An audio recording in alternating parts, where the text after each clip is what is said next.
what do you make of all this that's happening in Tanzania? Well, it is a mixture of many things. A mixture of betrayal of Mwalimu Nyerere's call for unity, call for humility, and the need for people to realize that each and every person is important.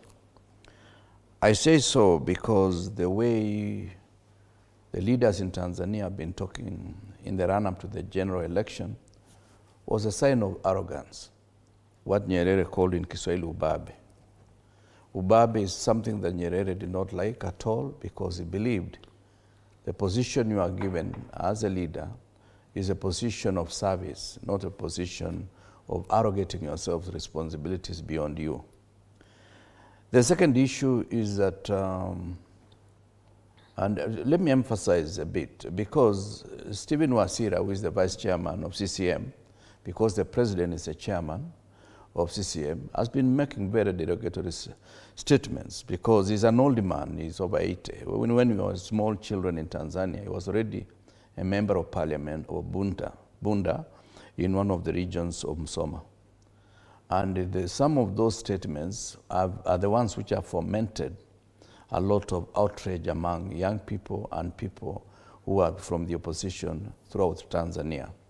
So the win by CCM may not be a surprise, but people are outraged by the fact that leaders ought to inform themselves that while you get a position of leadership, it is an opportunity for you to demonstrate that the fact that you hold a high position does not make you different from the rest of the people of the country or the locality that you represent.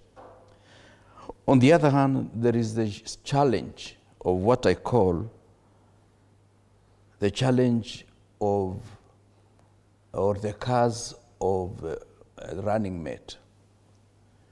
Because the running mate, in many cases, is somebody we consider to be a partner for the purpose of winning the election. But mentally, that person is not fully prepared to take over the position that should any situation arise the way we lost the late John Pombe Magufuli. This therefore means Suluhu was a good running mate, but perhaps was not a good president because she has not prepared herself very well. But 98%, that means she enjoys massive support. What do you make of that kind of election? I call it miscarriage of justice. Nyerere himself got 90-something% at the beginning of time in Tanzania in 1961.